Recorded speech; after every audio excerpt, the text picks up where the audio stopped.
What is up, everybody? Welcome back to another episode on EI Entertainment Studios, back at it with another debate episode. Today's debate episode, we're going to be talking about Snow Godzilla versus Shin King Kong. Now here's the plan. We're going to go over Shin King Kong, backstory, characteristics. Same thing with Snow Godzilla. We're going to dissect these two creatures.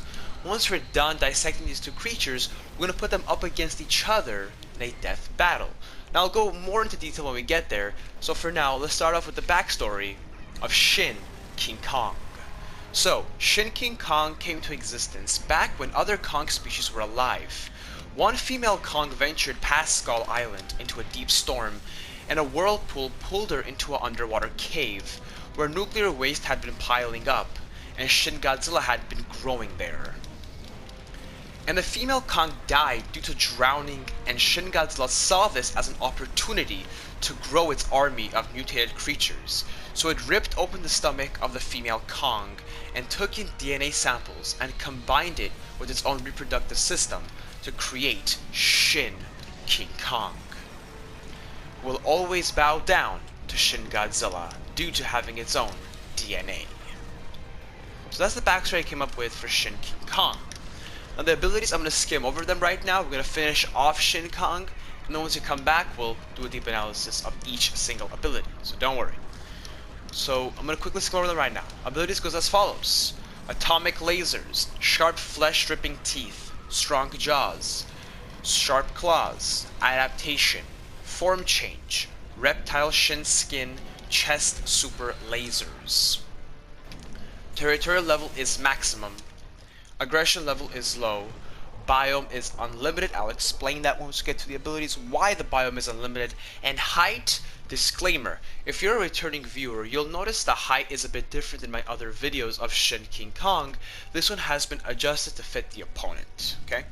Height is 126 meters tall, and the same disclaimer will go with the abilities. The abilities will have the same names, but their functions might be altered here or there. That's a quick disclaimer.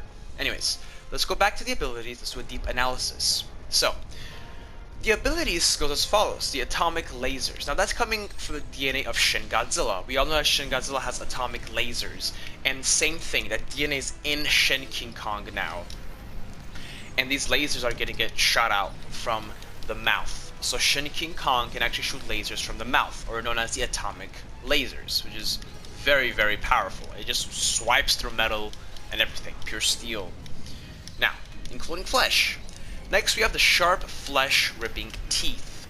Now we know that Kong himself doesn't have the sharpest teeth, because it's more of an omnivore, right? I mean, it has sharp teeth, but it's not like a teeth of a carnivore, where it's the most ultimate sharp teeth. So, going off of that, Shin Godzilla, on the other hand, does indeed have sharp teeth, because he is a carnivore. So, when these two DNAs mixed together, the more dominant gene took over. And obviously being the dominant gene is going to be the capital Shin. So the Shin DNA took over, and all of Shin Kong's teeth became carnivorous teeth. And therefore, they grew extra large because of the mutation, even from the regular Shin's teeth. So they became sharp flesh-ripping teeth. And if he takes a bite out of his opponent, it's going to leave a pretty big mark. It's going to rip some flesh. Now going from that, he does have strong jaws. Going from that, not only does he have sharp teeth, he has very, very strong jaws, which is going to help him to rip the flesh. Now continuing from that, he has super sharp claws. These claws have grown to be massive in size. And they can also shoot many levels of lasers from them as well. And that is really badass.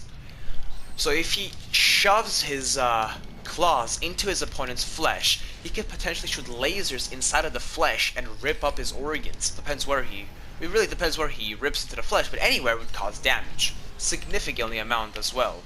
With that being said, alright. After this we have the adaptation. Okay folks, this is where it comes into the biome. Remember I said I'll explain why the biome is unlimited? Here we go to the adaptation. I want to for a second take us back to the original Shin Godzilla film. We know that Shin Godzilla has Form 1, Form 2, Form 3, and Form 4. We see him in the movie from Form 2, and then Form 3, and then finally to Form 4. The reason why he does that is he's adapting to his biome. That's why he changes forms. Where this Kong, or Shin King Kong I should say, has that same gene inside of him, which allows him to adapt and evolve according to the situation of how he needs to adapt and evolve. So, depending on the biome, he can adapt and take in the different levels of adaptation needed to suit the environment. Therefore, it is very, very powerful. If it's in lava, adapt to lava. If it's in water, adapt to water. If it's in space, adapt to space. It can do it. Now, next we have the form change. This one is very, very powerful. This kind of leads us off of the adaptation. Shin King Kong can actually change its forms. If it wants to fly, it can fly. If it wants to change its face to another size or whatever it wants to do, it can do it. But ultimately, the final form would be back into Shin Godzilla. Then we have Reptile skin. We know King Kong itself, the original. I'm not talking about Shin King Kong right now. I'm talking about the original Kong. I'm just doing a reference. When you watch Kong Skull Island, his skin was pretty weak. He would get penetrated by bullets and fire and all that, right? And we saw that from the propellers of the helicopters too. We saw it in the film, in the battle scene. This prevents that. Because the big DNA, the dominant gene from that DNA, Shin Godzilla's skin is super powerful. It's impenetrable. It's very, very thick reptile skin. And that skin took over, and now that's the skin of Shin King Kong. Very powerful skin, hard to penetrate. And finally, we have the chest super lasers. Yes, Shin King Kong can actually shoot lasers out of his skin of his chest. And it's going to do a heck of a lot of damage. By the way, he's very, very agile and fast. Okay, well folks, that basically sums up Shin King Kong. Let's move on to Snow Godzilla. So, Snow Godzilla is a creature that lives in a different dimension. Konbu Tunnel has released a large amount of glowing particles that created a chain reaction and sent Snow Godzilla to the location where the film took place. That's the backstory of Snow Godzilla. Basically, Snow Godzilla is a Godzilla. It's a creature that lives in a different dimension, and he can actually teleport to different dimensions due to these glowing particles. Very interesting. We don't know too much about Snow Godzilla because we have one film about him. We'll get, the more we know about him, the more I'll report on him. But this is basically the big gist of Snow Godzilla. Now, the ability of Snow Godzilla goes as follows. He has massive amounts of strength, atomic breath, regeneration, and teleportation. His territorial level is medium, aggression levels are maximum, biome can survive in different dimensions, height is 118.5 meters tall. Okay. So, let's go back to the abilities. Massive amounts of strength. This Godzilla stands at approximately 118.5 meters tall, and he's very bulky, possibly even bulkier than legendary Godzilla, the 2013 version, right? And basically that shows that he has pure size, and pure size is going to lead to brute strength. So when he does a tail whip, or kicks, or tries to punch, it's going to be a very heavy load hitting the opponent. And they could possibly knock out a tooth, or even knock out the opponent as a whole. Alright, that's something to take into consideration very, very bigly. Now going from that, we have the atomic breath. Now, from when I watched the anime that Snow Godzilla was in, I noticed that his atomic breath is very powerful. It's going to be in the top 5 of the most powerful atomic breaths. Very powerful atomic breath can cause a lot of damage. So, yeah, he has a pretty powerful atomic breath. After that, we have the regeneration.